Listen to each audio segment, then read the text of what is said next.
Olá, pessoal. Mais um episódio do Pode Superar está iniciando. Eu te convido a ficar conosco hoje com um convidado muito especial, Dr. Emílio César, que eu tenho a honra de receber aqui em São Paulo, Alphaville, diretamente de Montes Claros, Minas Gerais. Eu vou passar para que ele se apresente a vocês. Tudo bem? Meu nome é Emílio César, quero agradecer a Lore e o pessoal do podcast pelo convite e vamos esclarecer algumas dúvidas e contar um pouco da nossa história para vocês, beleza? Então, doutor Emílio César, mais uma vez agradecer. Veio diretamente de Montes Claros, onde ele trabalha, atende lá, atua já há muitos anos, né? Conheci o Emílio no melhor ambiente, na academia. Excelente. Excelente ambiente para você conhecer pessoas, viu, gente? Já pega essa dica. E na academia ali, com a nossa troca de experiências ali na área, comunicando o trabalho dele, que me chamou a atenção, e virei uma admiradora do trabalho dele, acompanhando já a jornada há algum tempo. E ali a gente sempre estava trocando ideias e hoje temos essa oportunidade maravilhosa. O doutor Emílio atende, além de atender em Minas Gerais, ele vem também a São Paulo a fazer atendimentos. Ele vai falar um pouquinho aí no decorrer dessa nossa oportunidade. Mas, para a gente começar, como o nosso tema é Pode Superar, é claro que todo convidado que chega por aqui deixa uma história de superação para que a gente possa refletir e nos ajudar a ressignificar aí a jornada da vida, né? Então, falando de superação, doutor Emílio, qual é a passagem da sua vida que você pode trazer para a gente, compartilhar, né?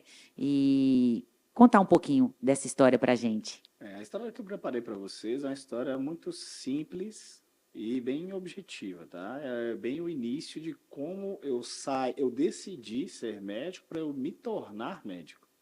Então foi um processo bem turbulento, bem contraditório em alguns pontos da minha vida, só que hoje me fazem enxergar a decisão que eu tomei lá atrás e as decisões que eu precisei tomar durante todo o trajeto, a cada medida a cada situação que eu estava diante, até eu me tornar médico e hoje subespecialista na minha área. Que maravilha. Isso, na época, qual foi a sua alavanca de força assim, mais difícil, mais desafiadora para essa decisão, para essa jornada iniciar? Eu sempre quis ser médico. Eu só não, aliás, eu sempre quis ser atleta ou trabalhar na área do esporte. Eu não sabia com o quê. Isso era um sentimento que eu tinha desde criança. A questão é, em que profissão que eu iria atuar dentro do meio esportivo? Olimpíadas me inspiravam, campeonatos me inspiravam, ouvir o hino nacional, nossa, eu chorava todas as vezes. Então, até hoje eu me emociono ao ver o hino nacional. Então, eu busquei na área da saúde o foco principal para atuar com atletas. Eu tive inspiração de um primo que é ortopedista, tive inspiração do Dr. Rodrigo Lasmar, que na época era médico assumindo, né, a função do seu pai na seleção brasileira. Então, a minha referência mais próxima de um profissional para trabalhar com o esporte era médico. E a sua especialidade, ortopedia. Então, eu comecei a visualizar essa situação e começar a estudar para isso. Após eu ter terminado o meu ensino médio, eu comecei a estudar. Eu formei e fui tentando medicina ao longo do tempo. Na minha época, os candidatos por vaga eram cerca de 250, 300 Não. candidatos por vaga na faculdade que tinha. E eu tive que estudar. Eu levei 3 anos para começar a entrar na lista de espera. Então a gente percebe a dificuldade do nível de complexidade e a dificuldade pela quantidade de candidatos por vaga. Então eu precisei de 3 anos para começar a entrar, a pleitear a possibilidade de ter uma vaga. Porém, eu tive um ponto de corte aí na minha vida, nesse projeto, que foi minha mãe ter perdido o emprego. E ela que nos sustentava, e eu como filho mais velho, o irmão mais velho de duas irmãs, eu me vi na necessidade de, poxa, eu sou um homem, sou filho mais velho, eu pelo menos vou minimizar os custos mensais da minha mãe. Eu comecei a trabalhar. Aí nesse período aí eu fui vender colchão, fui ser caixas de supermercado, fui office boy, fui mexer com terno. Esse é interessante, que eu fiquei uma semana, a minha patroa virou, olha, você não tem perfil. Eu falei, eu concordo com a senhora. Olha, ainda concordou.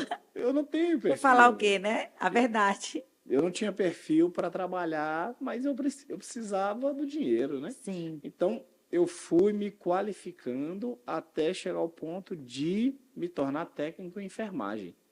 Eu saí do emprego que foi office boy e fui começar a ingressar no ramo de técnico em enfermagem como instrumentador cirúrgico. Olha só, Então, eu comecei a trabalhar auxiliando médicos em suas cirurgias. que Comecei bacana. com cirurgia geral, cirurgia oncológica, depois passei para cirurgia torácica e, enfim, entrei na equipe de ortopedia como instrumentador. Olha só.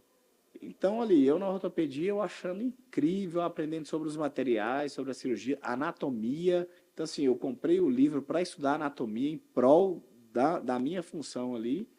Então, fui estudando, estudando. Depois eu saí e fui para neurologia.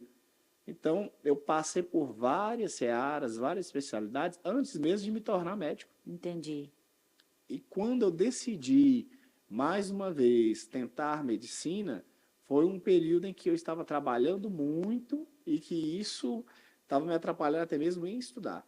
Eu tive que abandonar certos pontos, né, certos parâmetros de emprego para retomar meu Focar no estudo. seu sonho. E Exatamente. você, nessa época que você estava trabalhando já dentro do hospital, você estava formado, você tinha feito enfermagem? Sim, eu fiz técnico em enfermagem. Ah, sim. Assim você conseguiu entrar.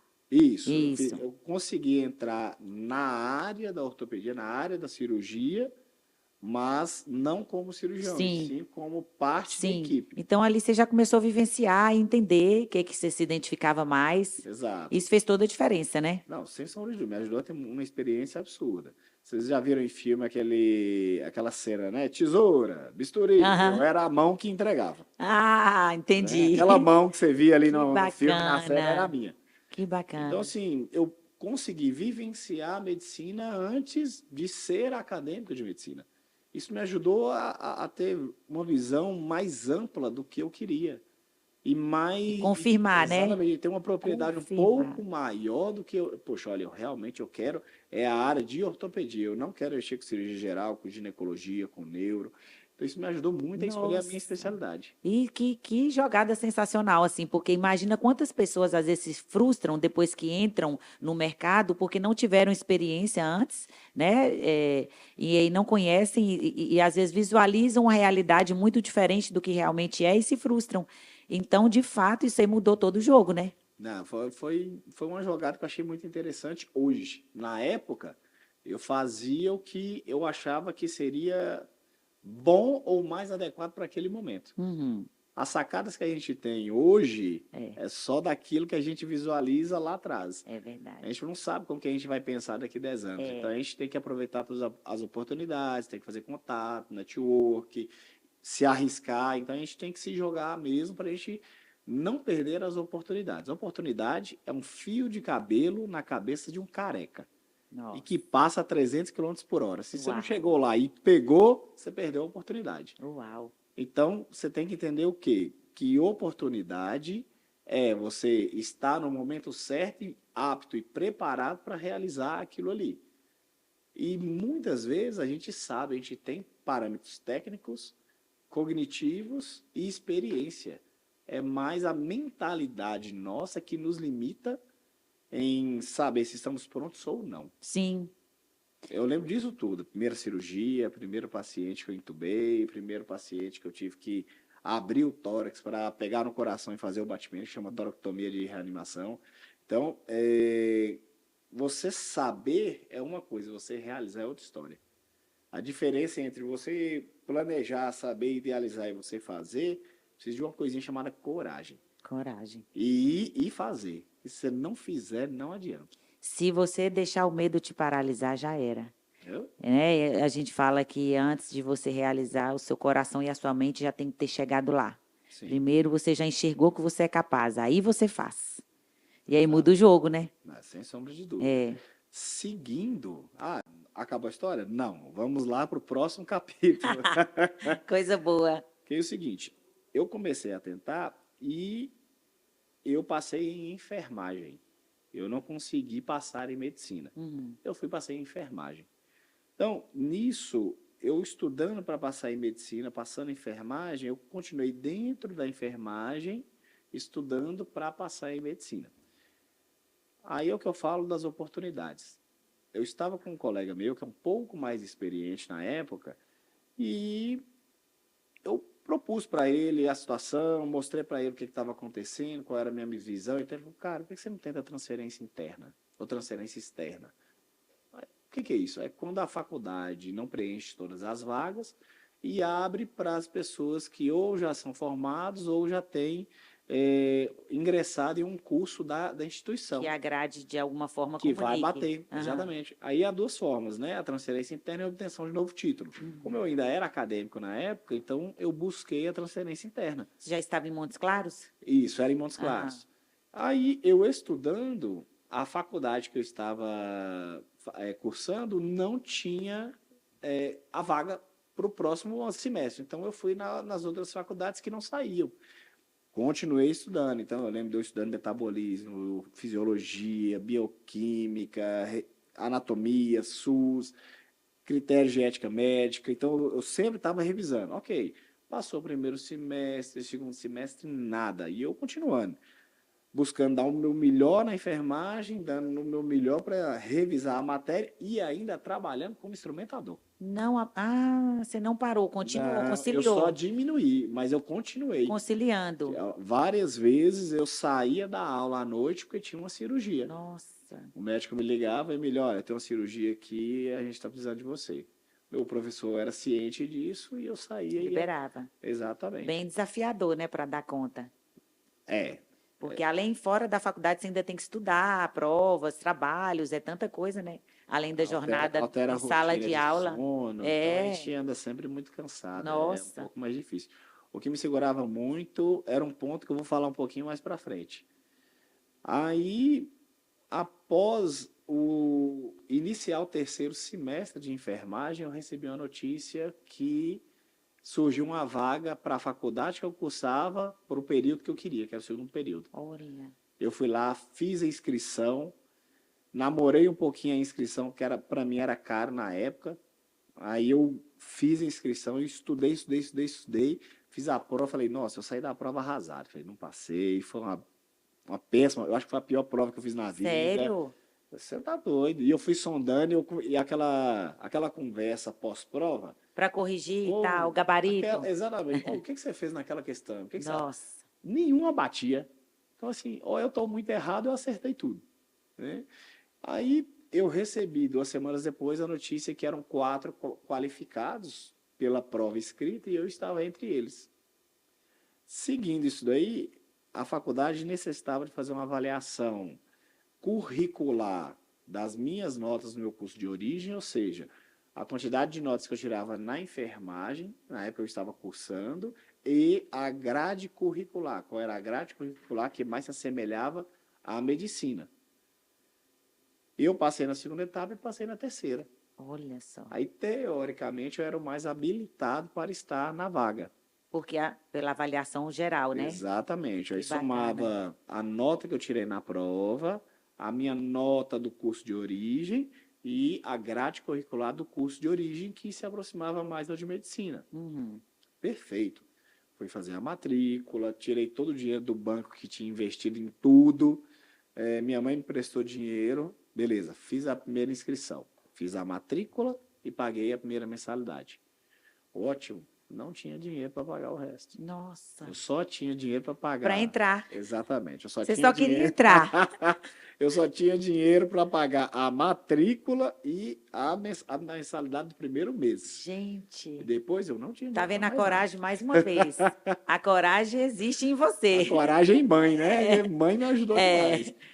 Precisei de ajuda também de alguns parentes e tal, para me ajudar a sobreviver esses 6 meses. Lembro até hoje, na época em que os financiamentos estudantis estavam em alta. É, o FIES e FIES, tal. ProUni, Aham. vários financiamentos estudantis estavam Você na, chegou a na, na tentar? época. Aí, vamos lá.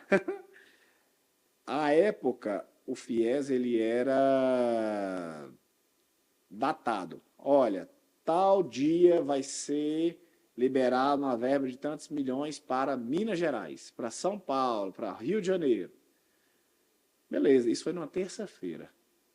Na terça-feira, de madrugada, eu comecei 2 horas da manhã já no cadastro do site, colocando meu nome, colocando meus dados, esperando passar.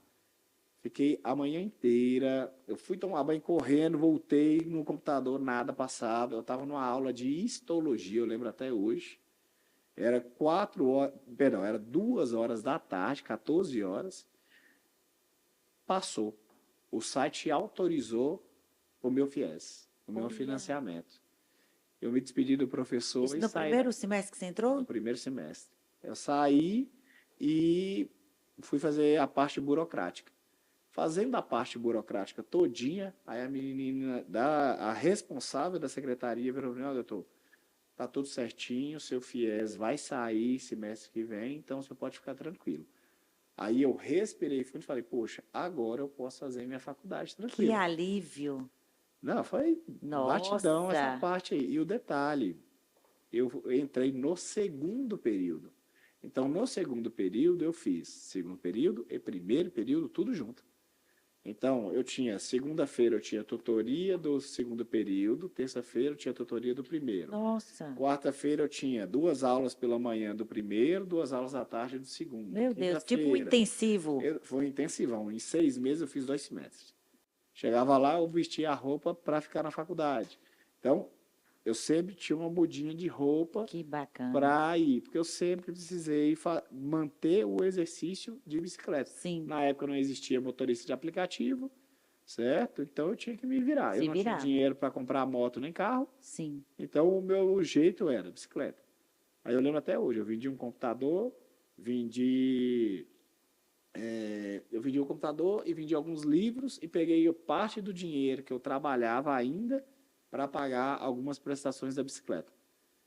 Aí eu troquei a bicicleta velha que eu tinha, antiga que eu tinha, coloquei ela na jogada, vendi também para comprar uma bicicleta nova. Gente, que bacana. Aí eu continuei.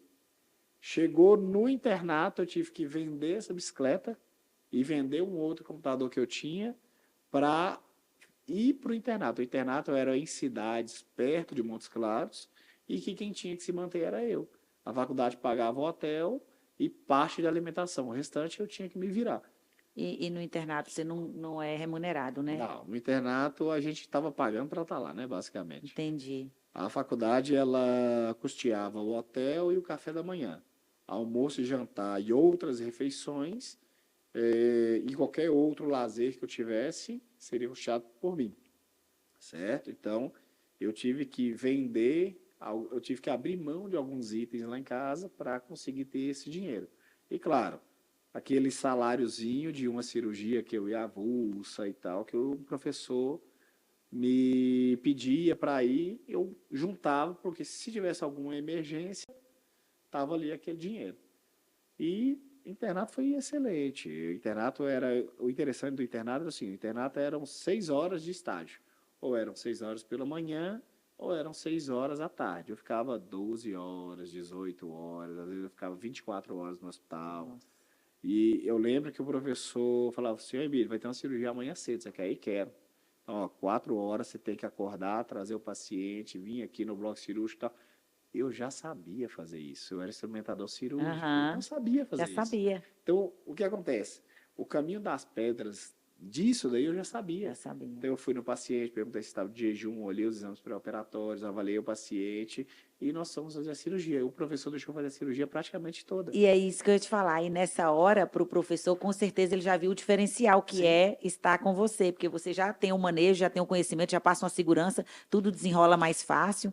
E aí, claramente, toda vez que ele tiver oportunidade, ele vai te dar preferência, Sim. porque você já veio pronto. Daí ele perguntou: mas como é que você tem essa habilidade Já assim? veio Como é que você pronto. sabe isso? Não, professor, eu sou instrumentador cirúrgico. Aí, Ele é? Ah, então você vai fazer uma pronto, cirurgia. é.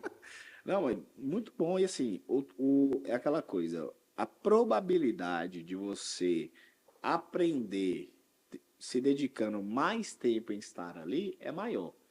Ou seja, 6 horas não é o suficiente para você aprender muito. eu me dedicava um pouquinho a mais. Eu fazia toracocentese, eu fazia intubação, eu fazia paracentese, eu assumia o pronto-socorro junto com o professor. Então, eu estava me preparando para daqui a um ano eu me formar. Ou você acha que eu iria sair pronto da faculdade? Opa, não, Emílio acabou de formar, é expert em urgência e emergência, é o cara e vai assumir um pronto-socorro de olho fechado. Aí não é assim.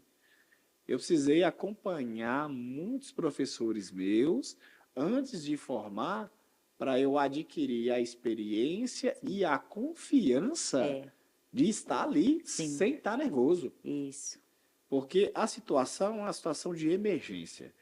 Necessita que eu seja o mais rápido e o mais apto tecnicamente para estar ali e resolver o problema do paciente. E a tranquilidade psicológica. Controle emocional. Exato. Eu tinha que adquirir experiência, fazer aquilo várias vezes para se tornar um hábito. Verdade. É a prática. Exatamente. Então, eu fui com o Carlos Rafael, eu e Ramon na época, era um colega nosso, e a gente ia à Santa Casa da cidade, a gente acompanhava o professor, acabou o estágio.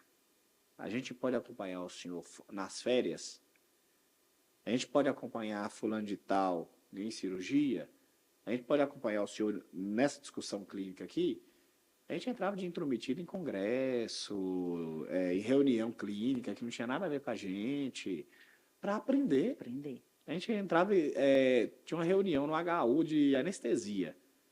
Eu não pretendia fazer anestesia, mas provavelmente iria me dar um princípio farmacológico que eu pudesse usar num E pronto-socorro. isso, uma vivência diferente. Sim, Já muda um detalhe quando você precisa. exato. É aquele princípio. Você não sabe como que você estará pensando daqui 10 anos. Aproveite as oportunidades hoje.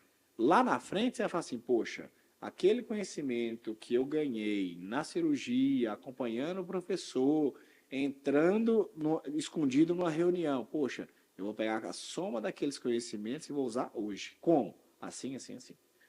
Então, não existe conhecimento jogado fora. Todo Não, conhecimento ele é aproveitado em algum momento. é verdade. E você adquire isso com coragem, é se desafiando todos os dias a fazer aquilo ali. E a coragem é uma palavra presente na sua vida, né? Pela jornada que eu estou escutando aqui. Olha, gente, eu vou falar, eu admirava o trabalho dele pela postura de. Por que principalmente eu gostei da pessoa e o profissional dele? Porque é muito congruente, ele vive o que ele fala, e isso é uma coisa que me liga muito às pessoas, me identifico muito, porque ali atrás, nos bastidores, falávamos isso, né? As pessoas falam muito, mas às vezes na vida pessoal não vive aquilo que fala, deseja isso para o paciente, prescreve isso para o paciente, mas, em primeiro lugar, você vive. Então, ali é uma figura real. Ele fala e ele faz. Depois acompanhei, tive a oportunidade de ser parceira dele num grande evento que ele realizou em Montes Claros também, e ali já conheci outra parte do trabalho dele, e que foi um trabalho sensacional também, levantando essa conscientização na região, né?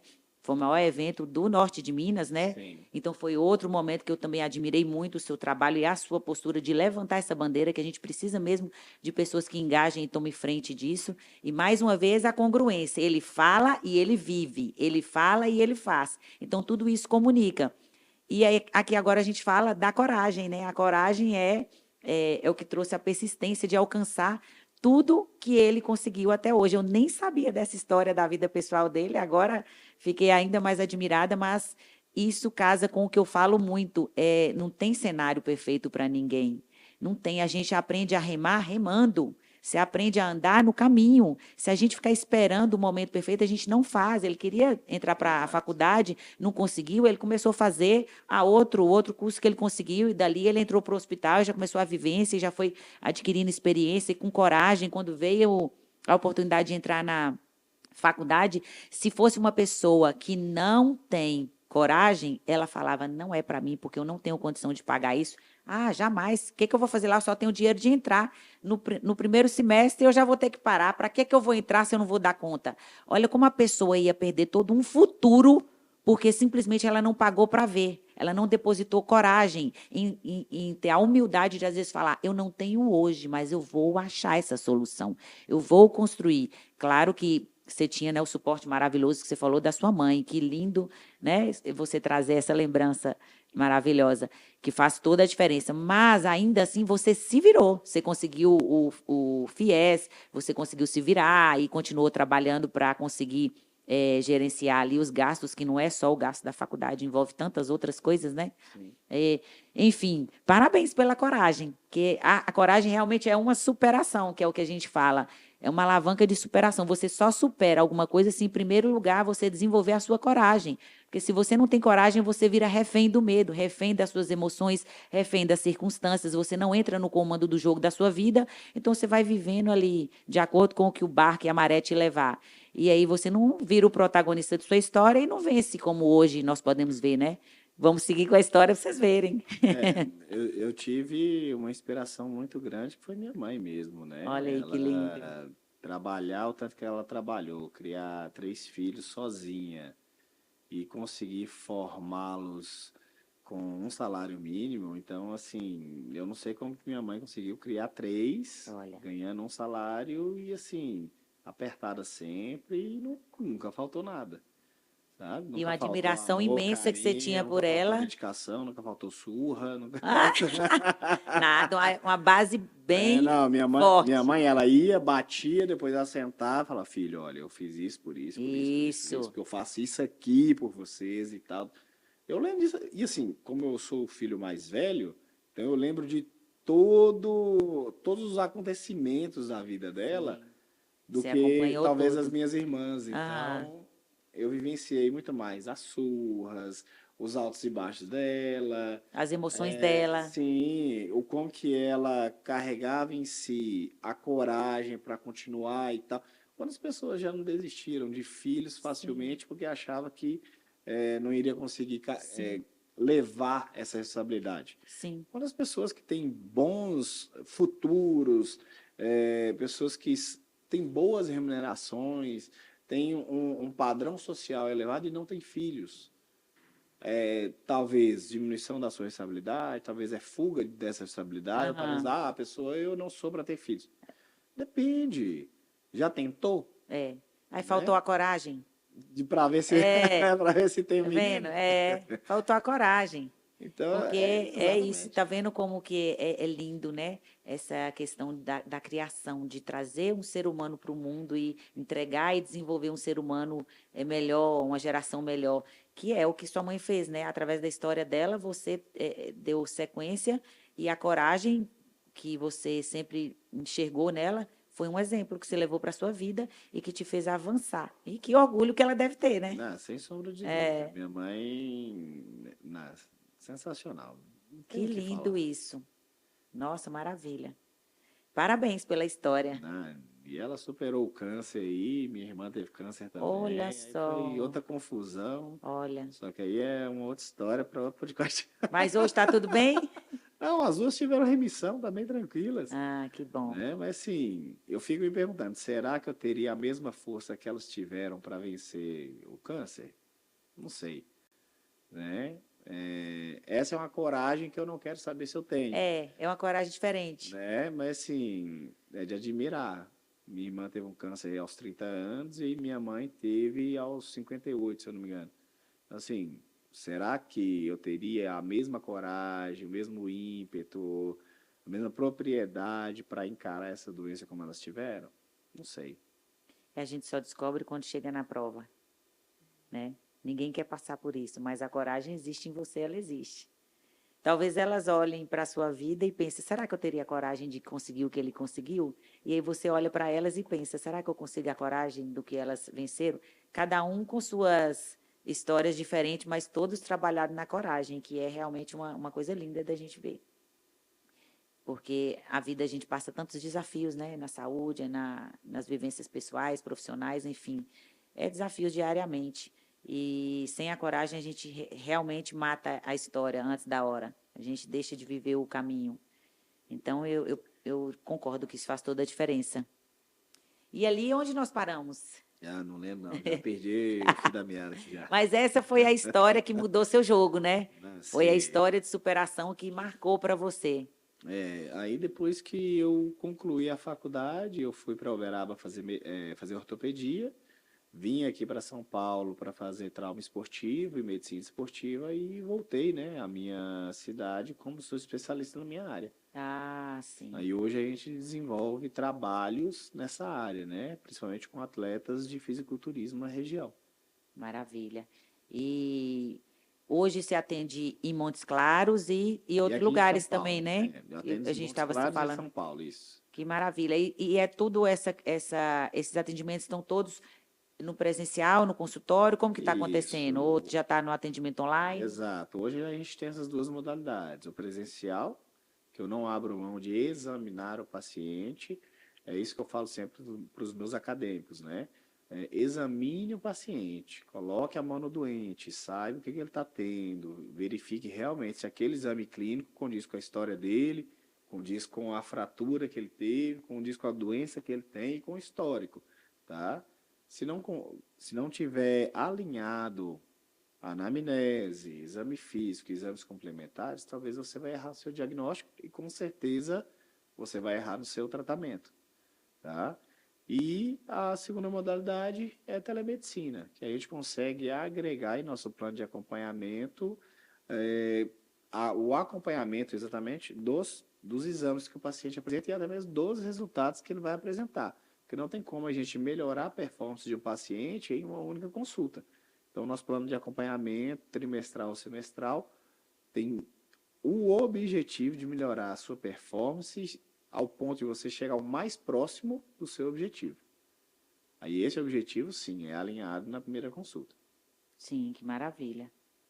E hoje os movimentos, além das palestras, têm acontecido também os movimentos dos eventos, né? Onde você tem Sim, levado, atingido o maior número de pessoas e trabalha no coletivo, né? E isso está crescente lá na região. sim. Hoje em Montes Claros, tanto em Montes Claros como em São Paulo, nós estamos passando a participar de mais eventos, né? Aqui em São Paulo, mês passado, estivemos no Congresso de Medicina do Estilo de Vida, em que a gente palestrou e abordou temas relacionados. Teremos agora em novembro o outro campeonato de fisiculturismo, que é o Mock Contest. Teremos também o Encontro Fitness, que vai acontecer lá em Montes Claros, além de algumas palestras que eu ministro na região. Então, a gente começa a ampliar o nosso leque de oportunidades mediante a coragem que nós tivemos no início de Isso. criar, por exemplo, o Golden Life, que você bem abordou aí no início. Sim, verdade. E assim, doutor Emílio, você trouxe que sempre gostou dessa área, né? Você se identifica muito com isso, com essa história linda aí da superação, inclusive da bicicleta, que serviu para ilustrar bem como que o exercício físico faz bem para a nossa vida, né? Tira você Sim, de um cenário e te coloca em outro, te envolve de coragem, de força, de superação.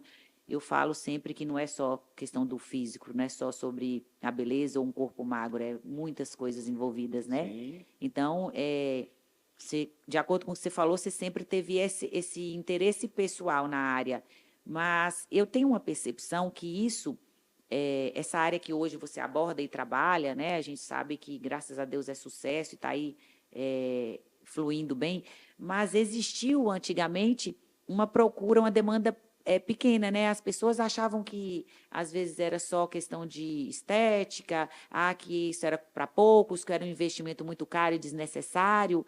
E eu percebo que nos últimos anos isso vem caindo por terra, né? Que bom. As pessoas estão se conscientizando para cuidar de verdade, para investir em um tratamento, em um acompanhamento, para parar de fazer as coisas sozinho e entender a diferença, como que muda o jogo, né? É assim como eu falo que as mentorias mudam, pega na sua mão e caminha com você, ao invés de você caminhar sozinho e ficar errando, andando no escuro e errando, um acompanhamento médico é a mesma coisa. Quando você fica se automedicando, ou às vezes está lá treinando, comendo, mas não está tendo resultado e não sabe por quê. Mas você não foi no médico fazer seus exames, receber a prescrição correta, a orientação devida de um profissional que se especializou para isso. Então, qual jogo você quer jogar? Aonde você quer chegar? É aí que muda o jogo, aonde entra um profissional especialista que vai te entregar o que você realmente busca, subir de nível, chegar em outra etapa. Sozinho você não chega. Aí chega a sua área, né? Você tem sim. percebido que isso vem movimentando mais nos últimos anos? Se a gente for pegar, aí agora falando da parte técnica, né? Se a gente pegar os índices que tanto a Organização Mundial da Saúde e a Agência Nacional de Saúde nos traz, nós estamos ficando mais sedentários. A questão é, por que, Pelas tecnologias, principalmente. sem sombra de É, dúvida, eu né? acompanhei esse A estudo. gente, a gente tem o quê? A gente percebe que, mediante algumas facilitações, televisão, controle remoto, celular, Aplicativo tablet, de banco, computador, não tem que mais ir na rua resolver nada. sem sombra de É, dúvida. Antigamente você tinha que se deslocar da sua casa e ir no orelhão para ligar para alguém lá, não sei aonde, é, e esperar cair a ligação, era é, ficha. é. Hoje, com um dedo, um apertar de dedo, só Certo. clicando um botão, eu já Sim, ligo para qualquer pessoa, sim. certo? Sai Então, de casa, paga as contas sem sair de exato. casa. Sem sombra de dúvida. Então, assim, algumas facilidades levaram à estagnação da pessoa nesse ponto físico, Aham. certo? Então, assim, tem a visão que é o seguinte: a comodidade é você ter perdão, a comodidade é você ter uma televisão com controle remoto. O comodismo é o controle remoto quebrar e você não levantar do sofá para ligar a TV. É. Então, hoje a gente já está saindo da comodidade e beirando o comodismo. Quantas pessoas hoje que já nasceram nessa época e quando demora qualquer aplicativo a carregar, não se enfurece, não enlouquece. E na nossa época a gente tinha que ficar parado em um ponto de ônibus esperando a linha do seu ônibus passar. É, Eu lembro minha avó falando, olha, você tem que lembrar da linha tal, tal, tal, do número tal, tal, tal, que vai de não sei aonde a não sei aonde. é. Ponto A ao ponto Você B. roda a cidade Beleza. todinha. Você ficava lá 30 minutos esperando seu ônibus chegar. E às vezes seu ônibus chegava e estava lotado. Você tinha que esperar o próximo. Ainda tem isso? É. Gente, bem Entendeu? lembrado, que coisa, hein? Ah, eu sou antiga, eu sou antiga. Realmente. Entendeu? Então, assim, hoje, a facilidade que o celular nos trouxe já está levando a um comodismo que é resultado da falta de interpretação do que aquela facilidade representa. É para facilitar a sua vida Sim, e não para deixar você mais estagnado, mais acomodado, sim. tá bom? Então, assim, academias. A academia, hoje, existe uma academia em cada esquina. Como é o nosso nicho de convivência, a gente vai ter uma percepção errônea de que as pessoas estão mais ativas fisicamente. Por quê? Porque a gente vivencia aquilo ali. É, porque é o nosso mundo ali, né? Aí, quando a gente muda de horário, eu treino 4h30, 5 horas da manhã.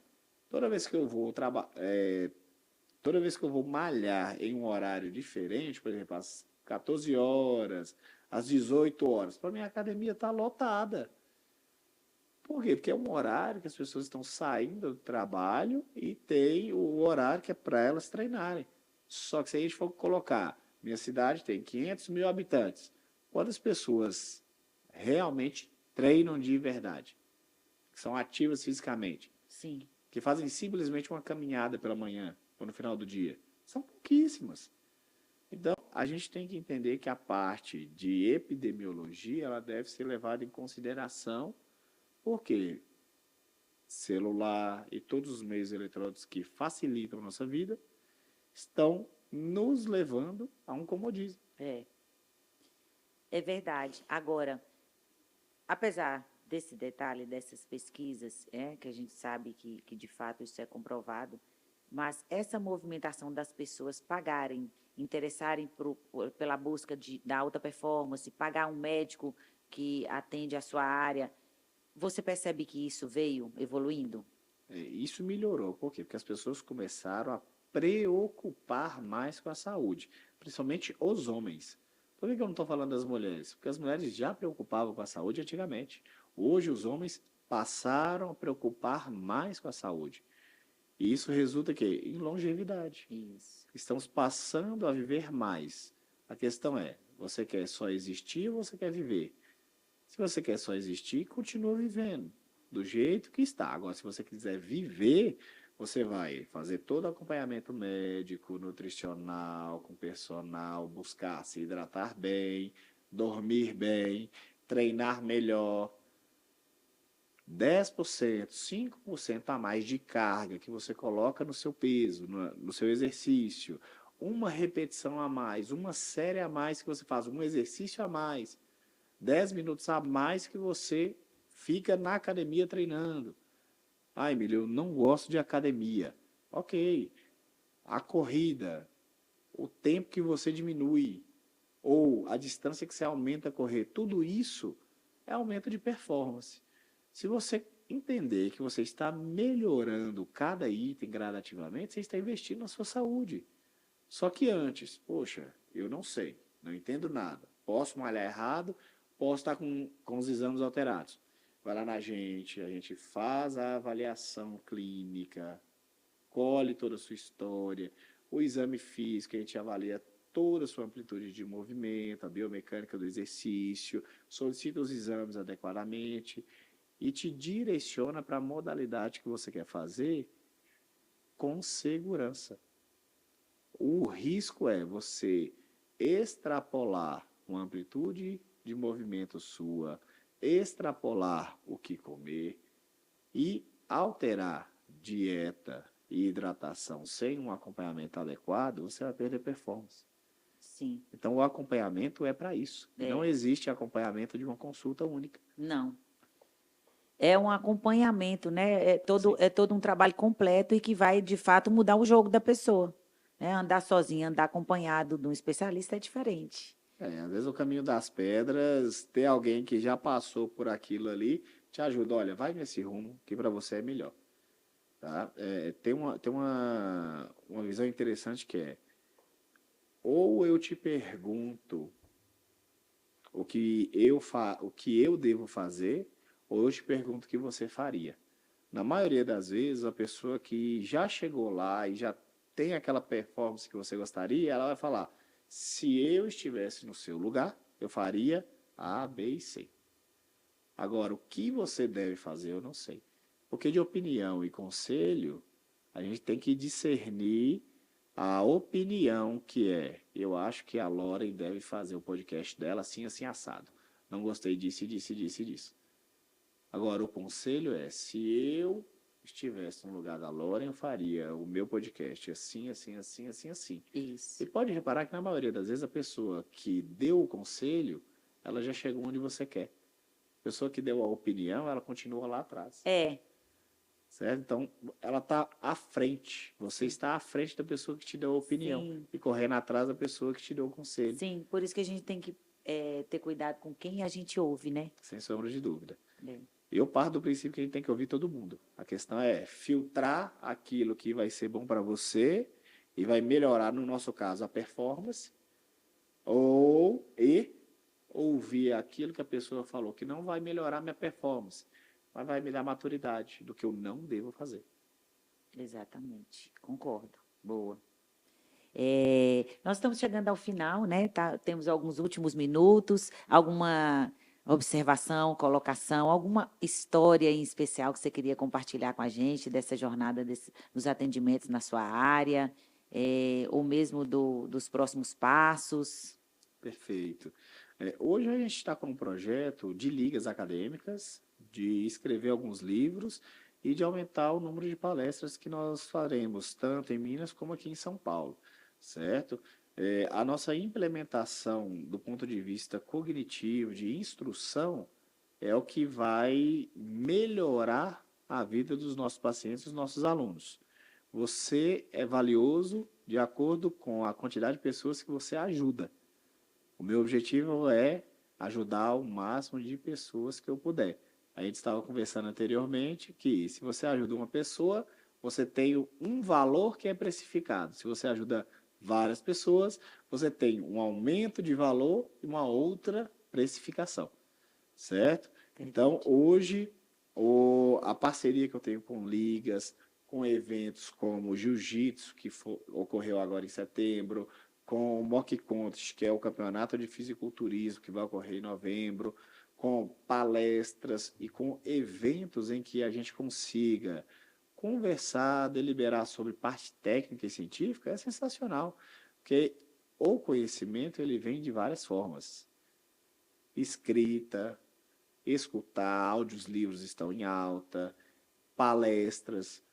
É sensacional você aprender com uma pessoa que já caminhou todo aquele trajeto que você quer caminhar, e ela vai virar para você e falar assim: olha, essa pedra fica, essa pedra tira, essa pedra fica.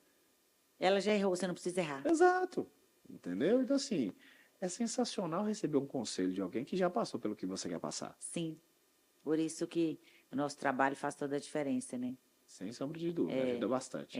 Com certeza, eu concordo. Essa é uma visão que acelera muitos anos na vida da pessoa. Sim, e fazer as pessoas entenderem que o mérito delas depende delas. Elas me pagam para ter 1 hora da vida delas destinada a escutar, avaliar o seu exame físico e solicitar os exames adequados para aquela paciente ou para aquele paciente. As outras 23 horas é por conta do paciente. Então, assim, entender que o mérito de você estar aqui hoje é seu. Por quê? Porque você teve a coragem de fazer a conexão, Sim, de conversar com o Bruno, de conversar com o João, de sim, conversar com a Maria, de sair de Montes Claros, vir para São sim. Paulo. Ou seja, o mérito é seu. Ah, e o que você deixou de fazer? É a culpa. É aquela parte do amadurecimento que a gente tem aqui e fala assim: olha, o que eu não fiz, eu coloco aqui na gavetinha do amadurecimento, que é o que eu poderia ter feito e deixei de fazer por opção, para fazer um outro projeto, que é o que eu estou hoje, e os erros, que olha, eu errei aqui, João, Maria e Bruno erraram aqui, estou aprendendo com o erro deles e tá aqui, ó, na caixinha do amadurecimento. Isso. E a caixinha da prosperidade? É onde eu estou errando, acertando, fazendo as conexões, crescendo. O que der errado aqui vem para essa caixinha, o que continuar dando certo aqui, você vai só ampliar essa caixinha e melhorar. Acabou. A Simples assim. gente pode aprender o tempo todo, né? Sem sombra de dúvida. E eu acho que o que faz essas caixinhas todas funcionarem é um pilar assim maravilhoso, a humildade. Hoje eu falei sobre uma situação que aconteceu e eu falei, nossa, eu lembrei de uma frase que eu gosto muito.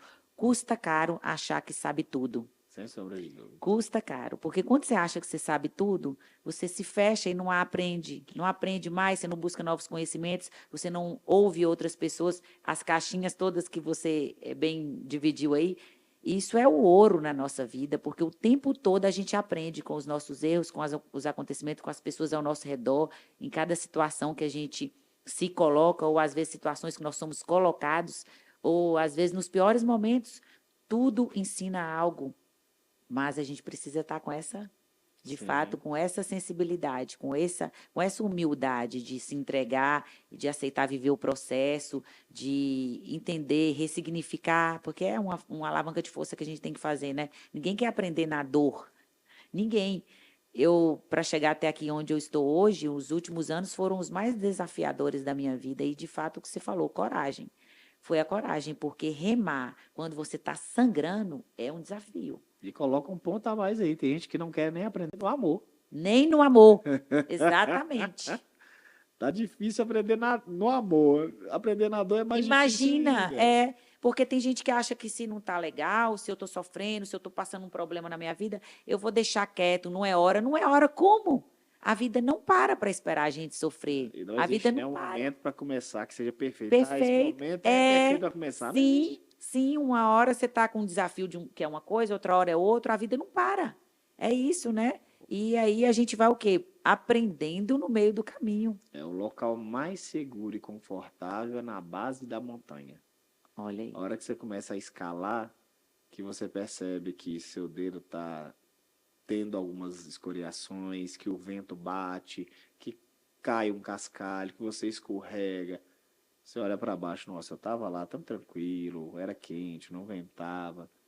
E lá em cima, no alto da montanha, é frio, venta. Eu vou suar muito para chegar lá.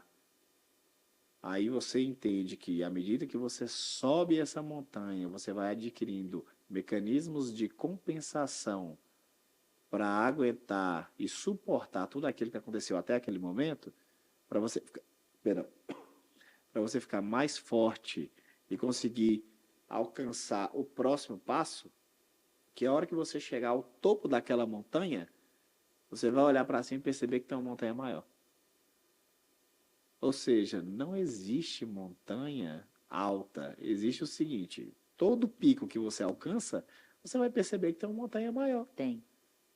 E É se você, a jornada é infinita. exato, e se você quiser evoluir sempre, você tem que entender que a sua montanha ela vai ficar maior sempre, só que você vai aprender com as montanhas anteriores que tal mecanismo de compensação me deixou mais forte, tal mecanismo de compensação me deixou mais rápido, tal mecanismo de compensação me deixou com maior aptidão cardiopulmonar. Para quê? Para subir mais ainda as montanhas. Ou seja, você está ficando mais forte. A questão é, você tem a coragem suficiente para dar o primeiro passo de sair da base da montanha e começar a escalar? É. E olhar pelo menos para o próximo degrau, porque às vezes a pessoa enxerga só a ponta, o final da escada, que seria o final da montanha, e acha, está muito longe, não é para mim. Mas as pequenas vitórias fazem tanta diferença, né? E celebre cada pequena É, vitória, tá? isso é valioso quando a gente passa a enxergar a vida por esse ângulo. Porque o Sim. tempo todo a gente vive milagres, a gente vive superação, tem uma pessoa que se posiciona, que não existia na sua história, às vezes chega e já encaixa para ajudar alguma coisa que antes você não sabia, ou te ensina uma coisa que você não sabia, ou uma oportunidade no dia a dia que aparece. E às vezes a gente está esperando grandes coisas para comemorar, mas Sim. todos os dias a gente vive uma superação, que é o que você falou. É, cuidado também com a comemoração, né? Ah, hoje eu consegui correr 1 quilômetro. Vou beber, vou comer um Não, doce. aí não. Aí você está andando para trás, né? Aí não vale. Vamos aprender a comemorar da forma correta. Porque esse gatilho aí do, Da da recompensa, né? recompensa, isso tem que ter um dia muito específico, né? Não, o interessante é o quê? Quando seu paciente ele atinge certo ponto de evolução, ele para, poxa, eu trabalhei muito, eu suei muito, eu tive que me privar de muita coisa para chegar nesse ponto e evoluir até esse ponto. Eu não vou comer isso, não vou beber isso. Por quê? Porque eu vou perder todo esse esforço. E ele acaba melhorando ainda mais. É, Esse gatilho, esse start, essa não é todo virada. mundo que tem. Porque a pessoa sai daquela ideia de pensar que é só uma dieta, é um estilo de vida que ele mudou, né? Ele virou uma chave, então ele entende que ele não quer mais voltar para aquele lugar. Eu conheci uma pessoa que falava isso, já chegou no dia que ele já podia comer algumas coisas e ele não queria mais, porque eu não quero perder o jogo para isso mais. Eu entendi que eu sou muito mais do que essa batata frita, eu sou muito mais do que essa cerveja. Agora eu posso, em alguns momentos, colocar, porque eu já atingi esse nível, mas eu não quero mais, porque eu quero continuar falando. Quem manda aqui sou eu. Exato. Interessante isso, Se você né? perder para você, você não ganha para ninguém. Ninguém. Exatamente, exatamente. Essa virada de chave muda o jogo. Sim, e depende só de você. Tenha absoluta certeza. Mérito e culpa é totalmente sua. É, Depende de você. Se você fez o que devia, mérito. Se você não fez, culpa. Depende de você. Acabou. assim como você acredita que pode, ou se você acredita que não pode, É. não é? Não, acreditar sempre é o caminho. É, exatamente. Que bom. Então, vamos deixar registrado aqui mais uma vez os agradecimentos. Queria também que você falasse suas redes sociais para o pessoal acompanhar e os locais de atendimento para quem deseja virar seu cliente, que com certeza estará muito bem assistido, né? Muito bem acompanhado. E mais uma vez agradecer pela oportunidade de ter você aqui compartilhando sua história. E uma história linda, né? Parabéns mais uma vez e obrigada. Eu que agradeço, Lauren, o convite. Quero agradecer o pessoal do podcast. Deixar nossas redes sociais aqui, doutor Emílio César. Tá? O Emílio tem um detalhe importante, tá bom? É Emilly-o, tá bom? Minha mãe fez sacanagem comigo. Então vamos lá, doutor Emílio César, Emilly-o. E o nosso telefone para contato para falar com a nossa equipe é o 038 999 23 8001. Beleza? Aguardamos vocês e, novamente, obrigado, Lauren, pelo convite. Obrigada a você, obrigado para vocês que estiveram conosco até aqui. Mais uma vez, espero que tenham gostado. Um abraço e até a próxima.